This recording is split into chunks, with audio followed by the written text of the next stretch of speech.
But now here the reason was, she explained that it was a mistake. Ati ule boys alikuwa ni homie wako kutoka kitambo. So they went, got drunk. So that is the reasons I was giving. Na ukaelewa. I was given. So mimi nilielewa na nikamforgive that time kwa sababu bado alikuwa na claim ananipenda. But eventually I was unable to move on with her. Kukubali. You keep on remembering. So we split ways respectably. Na saizi by then kuna time nilikuwa nimemwona juzi na saizi ana date and she's happy. Oh, here to live. Yeah. So na mitu Chile alikuwa older than me by 3 years. But very mature. Na saizo nilikuwa nachapa hustle lingine mbaya. By that time nilikuwa nimehamia Kawaskari. Kawaskari hapa chini. Nilikuwa naishi Kawaskari. Sasa hiyo nilikuwa nimeingia into business, into Bitcoin trading, into online work, into kusafirisha the cereal. Lynn Ngugi fans can relate to this. Does age matter in a relationship? As we dive into conversation with the Pluto, hope you remember the guy who was on Lynn Ngugi show discussing about age. He was dating an elder lady than him. Thank you. Eyes of mine. What do you feel beside? I don't know where we're gonna fly like you did sometimes. Seeing eyes of mine.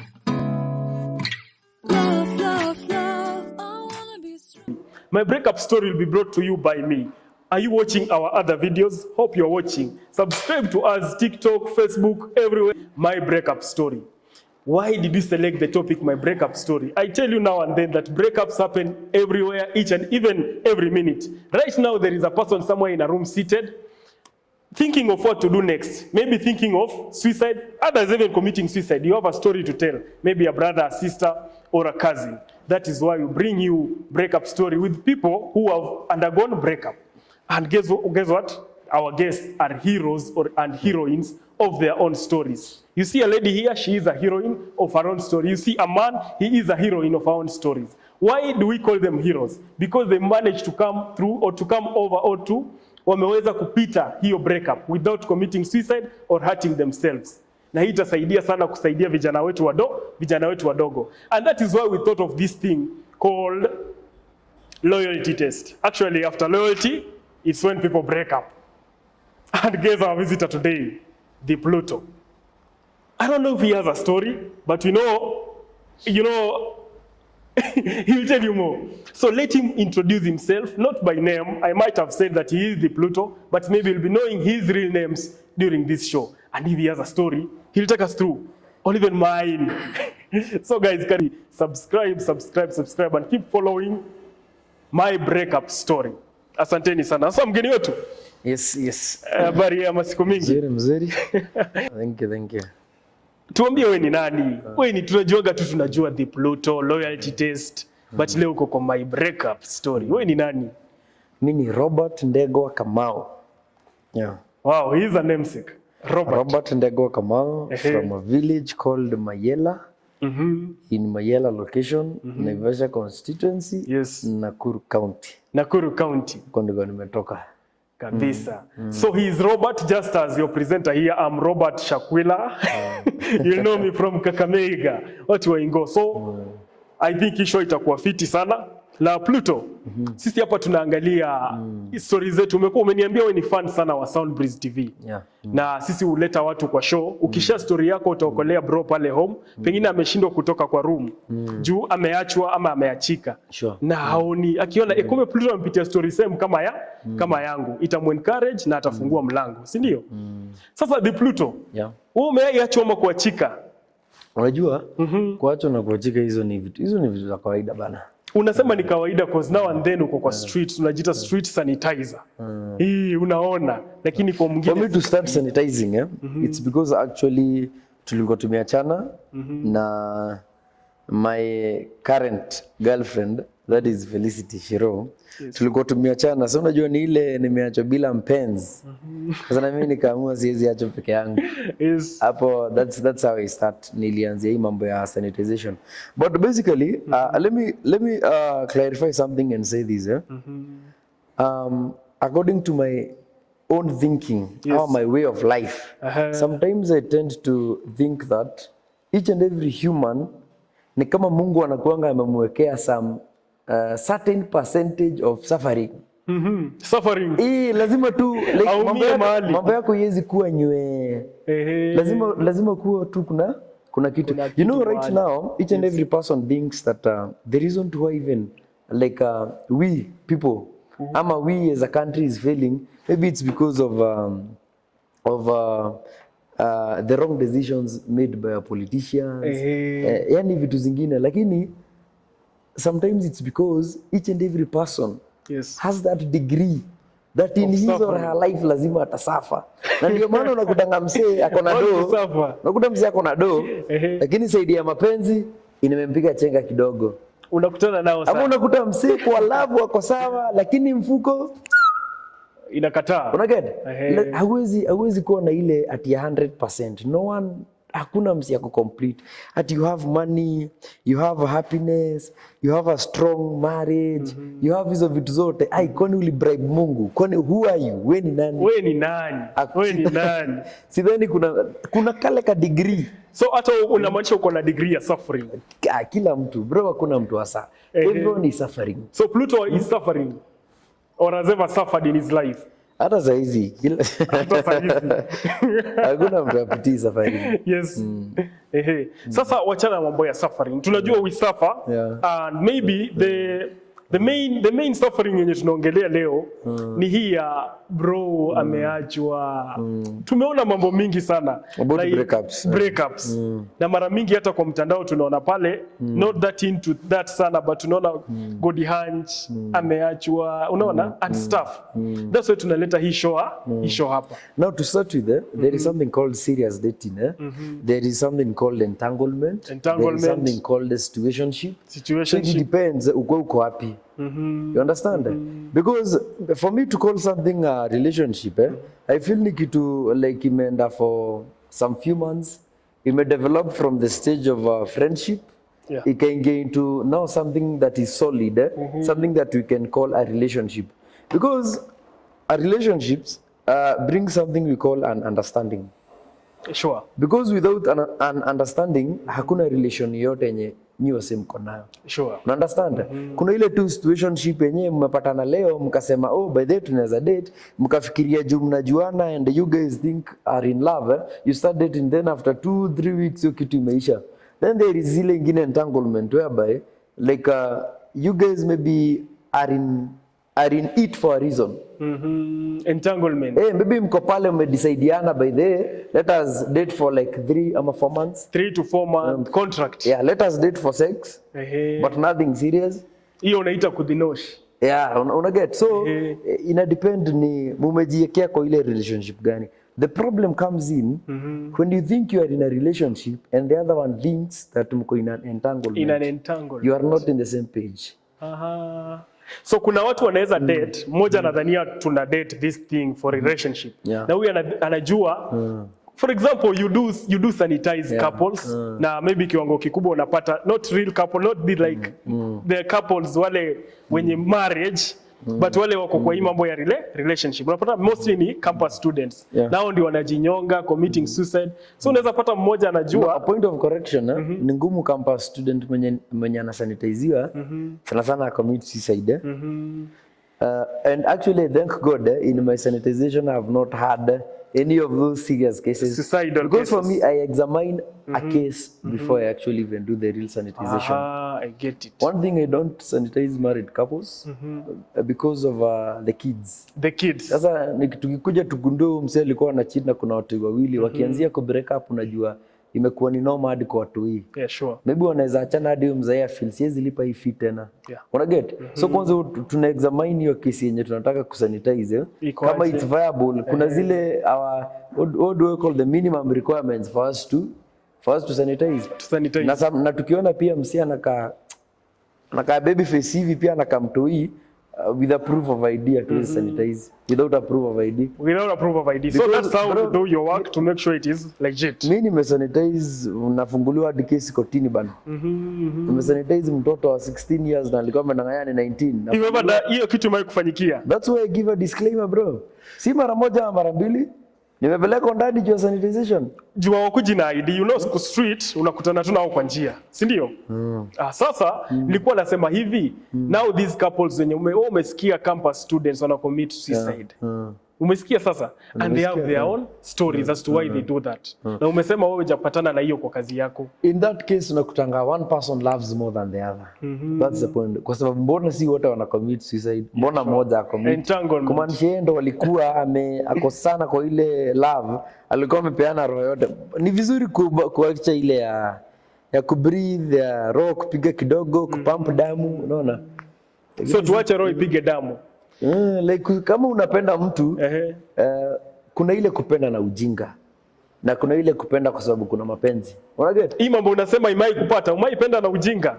Ile ya kiupuzi tu. Nimependa na ujinga, siwezi kataa. Nimependa na ujinga lakini siwezi penda na ujinga tena. Kwa hizi show tumekuwa na watu wanasema nilikuwa nafanya hivyo kwa sababu ya mapenzi. Mpaka unaletewa mke mwenza kwa nyumba ama mume mwenza. Lakini mtu anasema niliendelea tu kukaa hapo juu ni mapenzi. Hiyo ndio ujinga ama kuna ujinga mwingine? Yes, sometimes si mapenzi inafanya uendelee kukaa hapo ni kwa sababu you have nowhere to go to. Upuzi. Maybe you cannot go back to where you come from to your family kwa sababu utaenda huko itakaa ni aibu.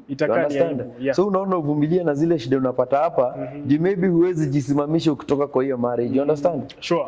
Kuna mwanaume ataleta mwanamke kwa nyumba lakini the wife cannot go kwa sababu anaenda wapi? Maybe hana pesa na depend on this man. You understand? That's why sometimes I usually tell each and every person just have some level of financial stability. You understand? Some little, hata kama ni kidogo. It acts when act kama security on your side as a woman sometimes. Sure. Being a woman, don't just be there kulea watoi. Wanna get? Yeah, I get it. Like huyu mzae ndiye analipa rent, ndiye analipa school fees, ndio anafanya hizo vitu zote. Ile siku moja yenye atacheat umpate umuulize, mbona umecheat? Unajua hata anaweza kuonga coffee.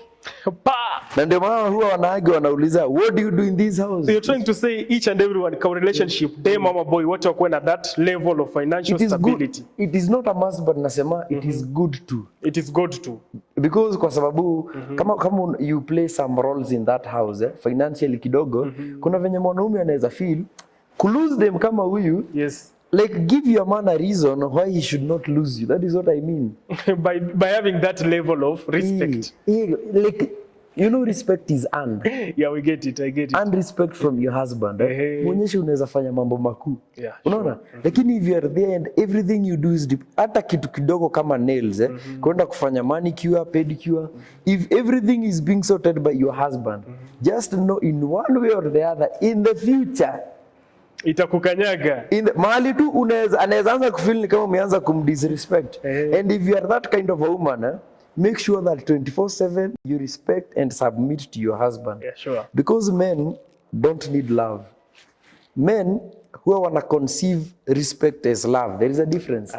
Msichana anahitaji umbaie tu maua ndo muonyeshe upendo na vitu kama hizo tu zawadi. But for man ni respect, heshima. For man wewe unahitaji maua ndo msichana kupenda, unahitaji kuheshimiwa, si ndio? Yeah, kuheshimiwa. But hiyo maua ina spice. It's like a spice of that. Lakini wewe ukibaiwa maua na dema baiwa maua hazitakuwa the same. Dema ata feel more loved. Wameumbwa hivyo. Ndio kweli Yeah. Wale unajua wale wako na roho nyepesi.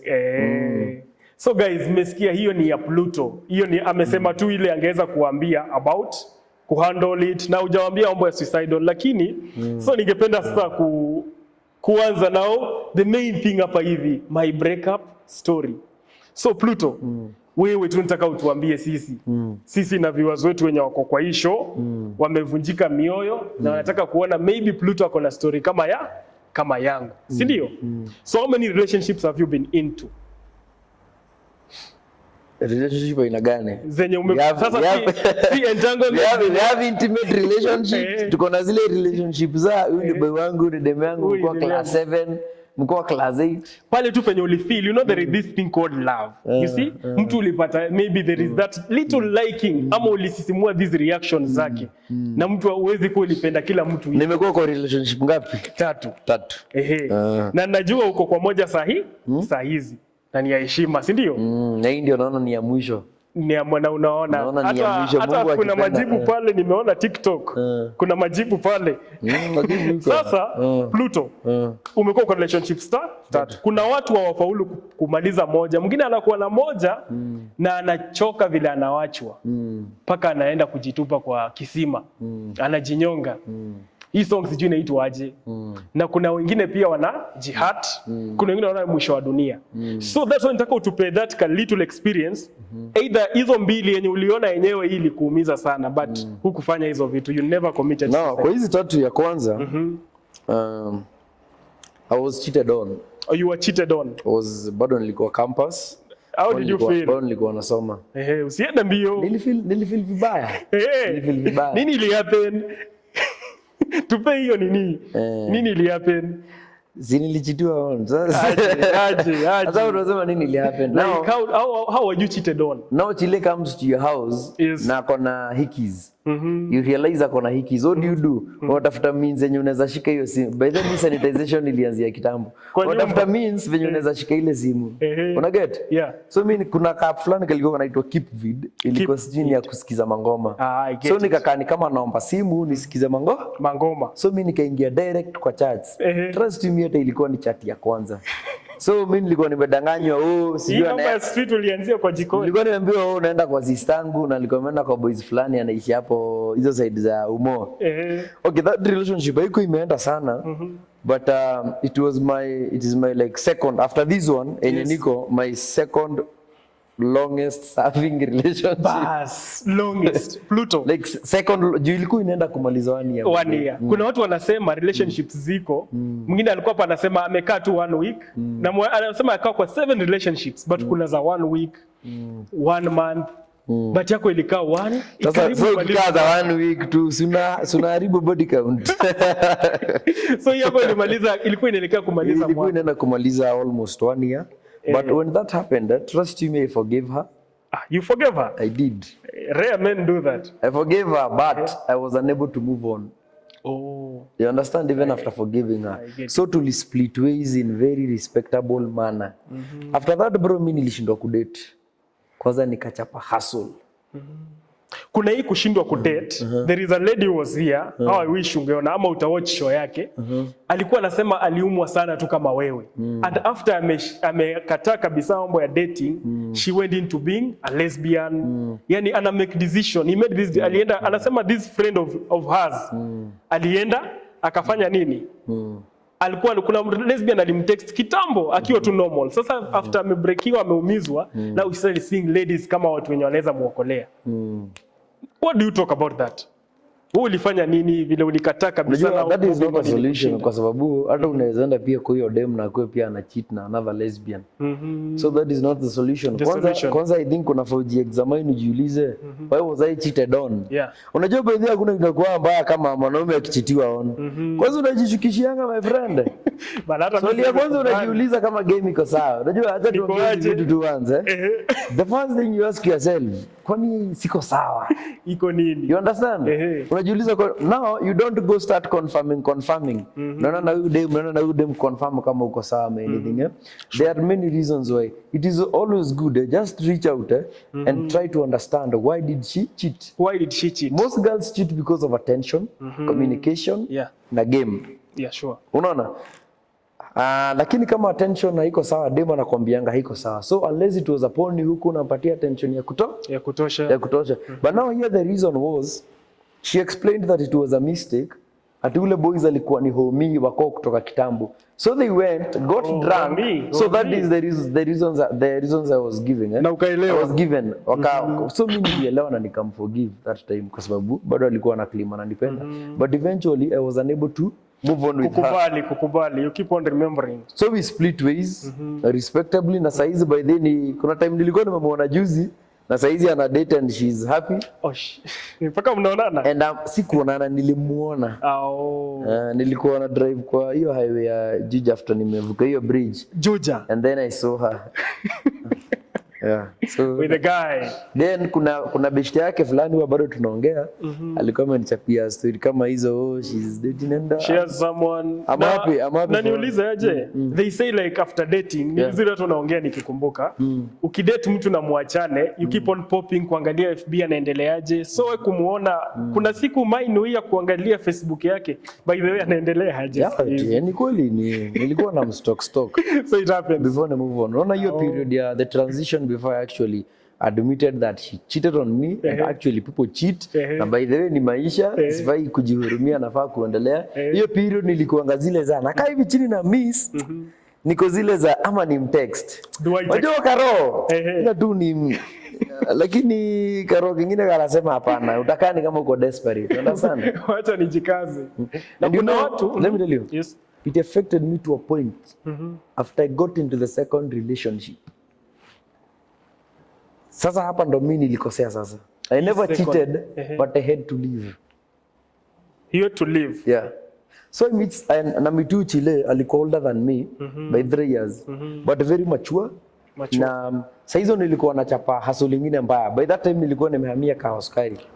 Kawaskari hapa chini. Nilikuwa naishi Kawaskari. Sasa hiyo nilikuwa nimeingia into business, into Bitcoin trading, into online work, into kusafirisha the cereal business. Like saizo nilikuwa nimeanzia kutengeneza ile foundation ya that I can now call myself a business person. Designer unaweza kuwa na employee na unasema ati nakanja mzee salo. So I was not becoming a more serious person in life. Now this Chile meets me ananiambia Pluto, yes, you might be younger than me. Mimi nikimkatia siku anajua ako yanga kakiflow. You might be younger than me, but nikiconsider zile vitu na do plus the maturity and all, sijamit na mse yako hiyo design at my age level ama kumseko. Kuna get? So mimi nilikuwa zile za unadidate juu ya maturity ama unadidate juu unanipenda. That is one. Then tukaendelea hivi. Huyu dem alikuwa na so much ambitions about us that I never had. Tuko pamoja? Yeye ananiambia vitu tunaweza do. So anaongea ni kama mtu umeoa. I get it. Trust me, I was 20 years by then. At 20. Nilikuwa mbao. I was 20 years by then. Sasa msee anataka to settle. So kijangu by the bro nilikuwa 20. Nilikuwa nakaa kijana, nilikuwa nalipa 20,000. 20,000. Nilikuwa nimetry at 20. Hapo hivyo kwa askari. Now Ude ananiambia by the tunaweza hama tuende place kama maybe Kilimani, other posh places. Posh places. Na maybe tulipe like 55,000 rent for the same one bedroom. Na usijali the amount yenye iko juu bado alikuwa na haso. By the alikuwa na get dopoa. Akaniambia naongezea. However, venye tu naishi maisha yangu ndivota. So mimi nikafeel ni kama huyu dem ananipeleka mbio sana. But sasa sikuwa najua ni msiako sire. Juu hata after kuachana na yeye, I guess nili-regrettingi sana. Oh, you regret? By that time, I regretted a lot after kuachana na yeye. And I actually tried to go back to her, but akaniambia haezi, asha move on. You're too late. Alafu bado nilikuwa na zile mentality ya what if it happens kama venye ili happen na the previous girlfriend. It's only that I don't want to mention names. Yeah, don't mention names here. Yeah, so you dem nilimgetichanga tu siku moja chini nikamwambia manzai haiwezi make.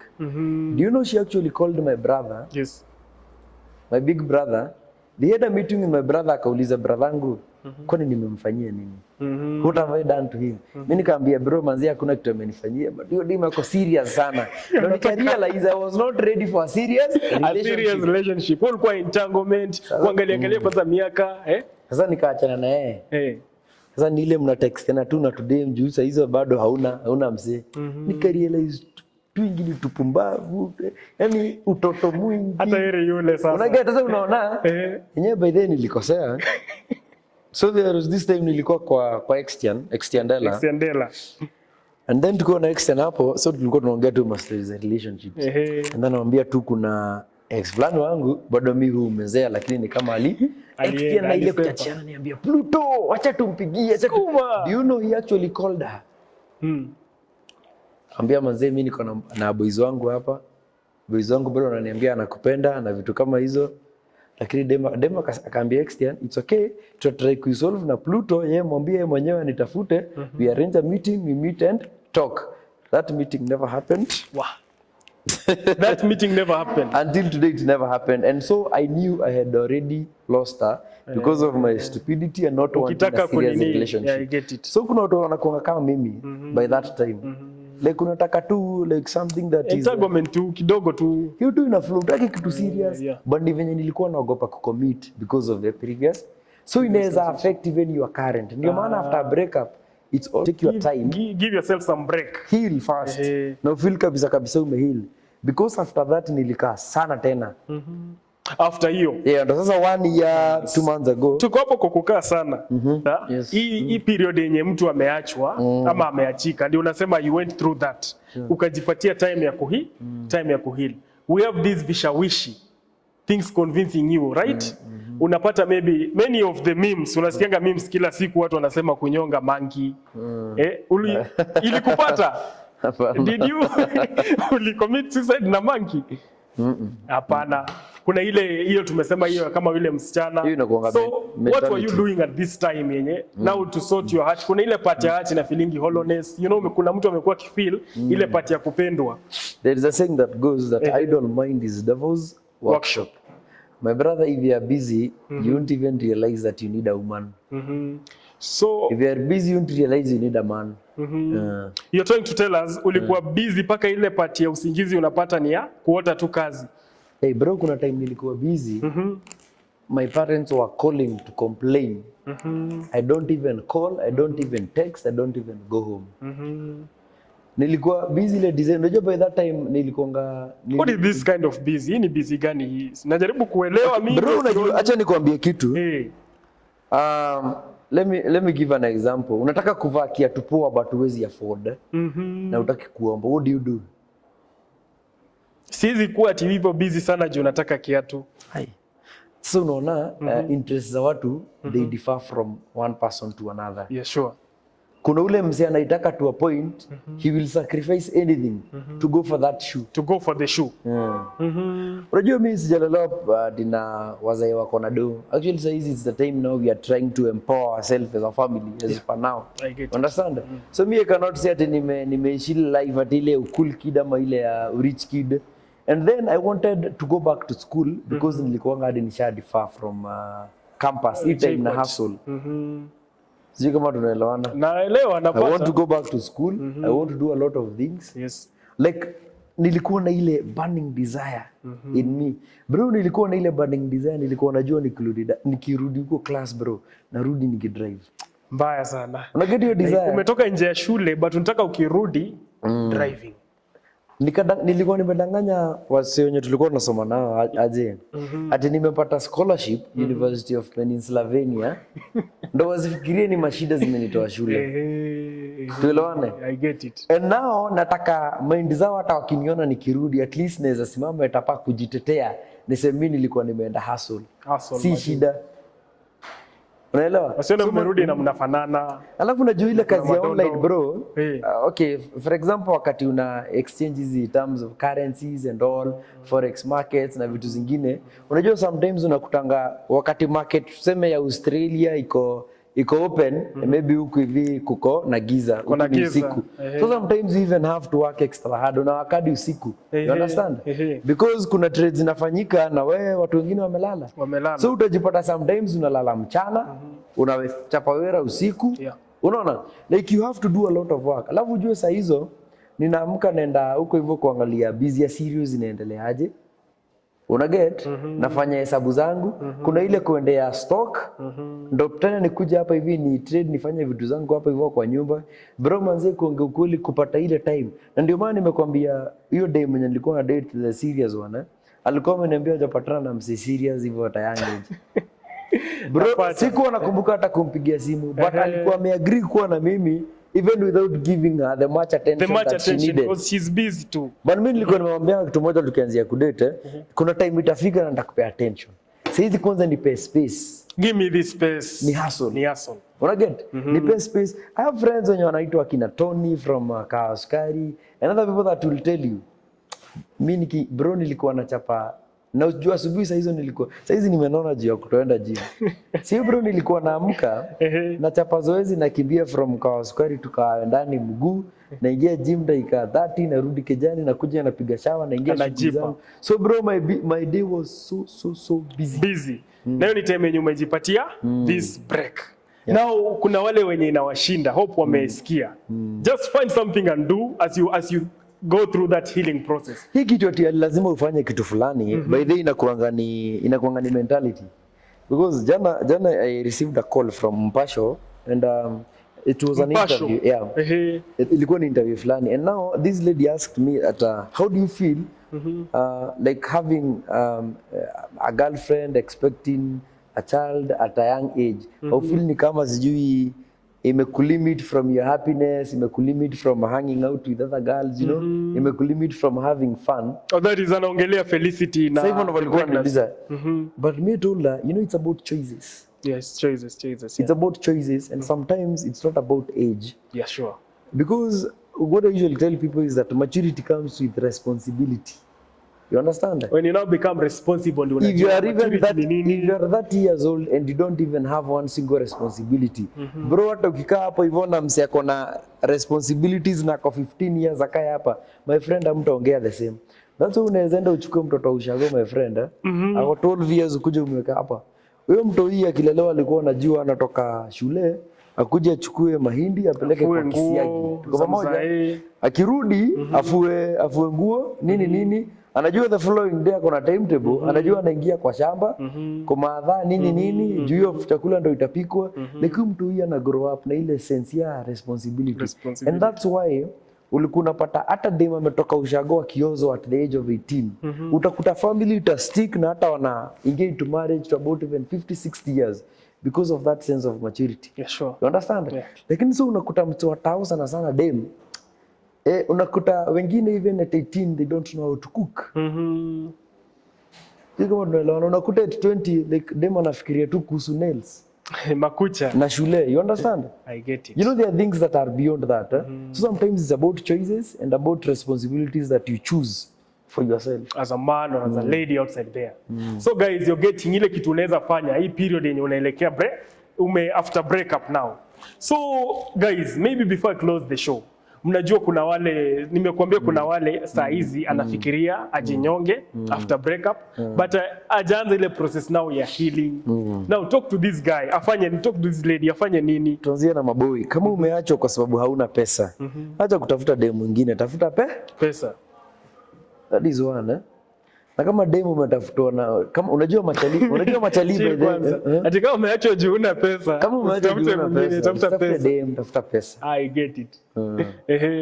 Au na mademu najua kuna mademu wa demu anaachwa sema heartbreak mara ya kwanza. Juu unaona demu kwa relationship yake ya kwanza haiwezi kuwa mbaba, ni ngumu sana.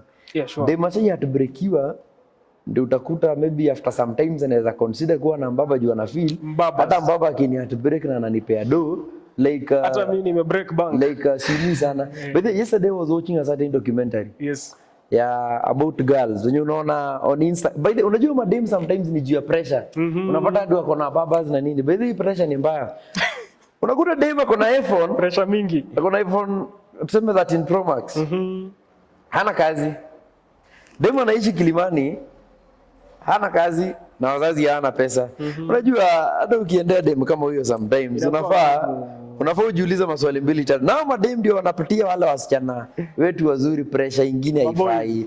Unaona dem ako Dubai kwa yacht, unaona dem Mombasa like every weekend unamuona kwa mahali kwa huko Dunga Beach Kisumu unashangaa. Acha nikwambie na dem ako 1920. Basically kama boyfriend wake ako less than 25 years, haezi afford your lifestyle. Sure. Each and every month, each and every week. Unajua? So it is just common sense. Unakutanga dem ameandika pale hivyo ati bookings. Na ameandika hapo, udem si ati ni si daktari, sio nurse, sio photographer, lakini ameandika namba ya buki. Anabukiwa kufanya nini? mambo ya okay hapa. Niliwatch documentary fulani ya mademo wa Dubai. Booking. My friend, I was shocked. So there was this survey ilikuwa inafanywa Dan, boys aka create profile kujifanya sponyo ama Arabs wenye wanakuanga Dubai.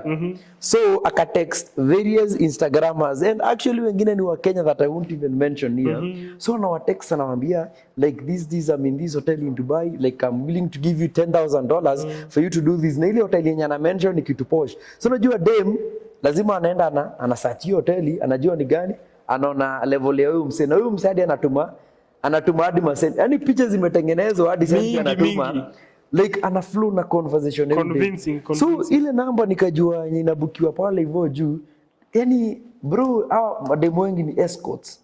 How they do this thing? Sisemi ni wote, kuna wenye wako legit by the way. Bro ni escorts. Na ndio dem kama huyo akuja atianza kufanya hizo kazi kama escorts na nini, ni kwa sababu ameheartbreakiwa. Bro dem anaenda Dubai kukaa 1 week na hana kazi, wazazi hawana pesa. Escort in Dubai si za wendani na hana boyfriend hapa chini kahawa.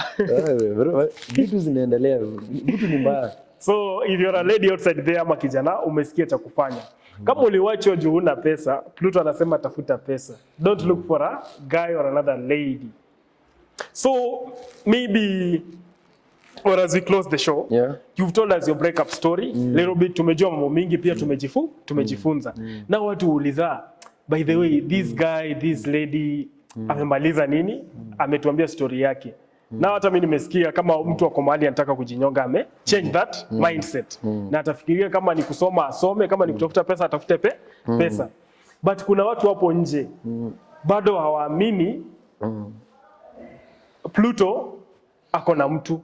Si ndio? Mimi niko na mtu. Umesema umeonesha siko kwa Max, siko soko. Siko soko. So I want you to take some 5 minutes. Talk to this lady you love. Talk to her. I know she's expectant. You already Felicity. know. To Felicity. Talk to her. Love nini? Talk to her. Anajua anampenda, anajua. Hata nisiposema hapa anajua. Anajua, mwambie kitu. Anakuoch hapa sound TV. Hiyo tunaongea naye kwa nyumba. Mwambie kitu. I love you is enough. Hiyo sio mwenye anahitaji kusikia maneno. Ni yule mwingine mwenye anatuwatch, because unajua tutapatana naye pale kwa nyumba. So I want you to understand this, you is watching. That most men date because of love. Sure. But most women date because they want something we call economic freedom. Tuko pamoja? Sure. And that's why sometimes pesa ikianza kushuka as a man, you start feeling that your woman is respecting you. And what we say is that even a poor man mwenye anaishi kwa nyumba ya matope ama nyumba ya nini, and that person is being respected by the wife, he feels as the richest man in the world. Tuko pamoja? Yeah. So ile kitu naweza sema, before we even start dating kama youngsters and nini, for us to be serious, I feel ni poa dem akuwa at least ana hustle kidogo, akona some level of financial stability, na pia boy akona some level of financial stability. When they meet, ikuwe like both of them can bring something on the table. Sawa? Sure. Sisi okay, unajua as a man, sisi tumeko in such a way that, do you know actually you are supposed to pay your woman an allowance? Yeah, an allowance, yeah. Unafaa umpatie kitu an allowance, but lashinda ikipitisha nipatie pesa za nails za nywele. Patie. Just mcreate an allowance because you are a man. Hata Bible imesema you are supposed to provide. Haijasema a woman. But for that woman to be able to bargain with you, anafaa pia kuwa na some level of financial stability. Yeah. Pesa ya mwanamke ni pesa yake, but pesa yako ni pesa yenu. You understand? Acha pesa yake afanyie vitu zake, but acha akuwe na hiyo level ya stability. But wewe hutaki pesa yake. Make sure you do every other thing. Na hivyo ni ngumu mkosane. Because you know mkikosana na yeye, unajua sometimes wanaume wanajiwanga tu utakosana na demo aende kwao. Bro, mkiweza kosana na mse, unajua unaweza kosana naye na achukue nyumba na furnish na kae life like nothing happened. Utafuata insecure. So hiyo bro inaletanga some kind of sense in marriage. Usikue you are not the only thing you can bring on the table, ni watoto, ni mimba utaleta on the table bro. No. Ya nini? Yes. Kuna vitu zingine unaleta. So I give him some time aongee na Felicity. Unajua si lazima aseme anaongea na wewe Felicity direct. This guy has been talking to you. Anasema just give him respect. Ashaongea na wewe. Yeye anani respect vizuri. Tunaambia wale wengine sisi mama yangu iko sawa. So you've been talking to her, kwangu iko sawa. So umesikia na maybe just to end the show. If you have your story just like the Pluto and others, just email us hapa chini Kenya. Email iko hapa chini. Just email na brief story na holla us kwa simu, tutakufikia ama tutakwambia location ukuje. We are just around Kenya, around the world. This is international. Ama namna gani? So Pluto, nataka kuambia watu wafuatilie hizi show. Subscribe. Talk to them kidogo. Kindly guys, remember to subscribe, comment and share for more of entertaining. Na maybe the next show itakuwa story yangu. Sijui kama ni after hapa na yeye ndiye atahost. Anapenda kuhost sana. I want to see. Atani host aje kama najua actually nikianzia channel nilikuwa naanzia ni kuwe host. Mambo ya sanitization nikakuja. I have a channel inaitwa The Pluto Inspires. Yes. I only talk about money and relationship. I tell you how you can multiply 500 shillings. Zikuwe pesa mzuri. Ukienda pale hivyo The Pluto Inspires. I tell you of many business ideas you can start with 1000 shillings. Yeah, I have a talk show inaitwa The Pluto Inspires. Nitakuwa mgeni hapo. I tell you 10 signs that your girlfriend is cheating or your boyfriend is cheating. Yes. 10 signs that you should leave that marriage. So it's about love and money. Yeah. Sawa. Sasa acha tuangalie vile ita shoot next video. Fuatilieni sana. Asante. Thank you.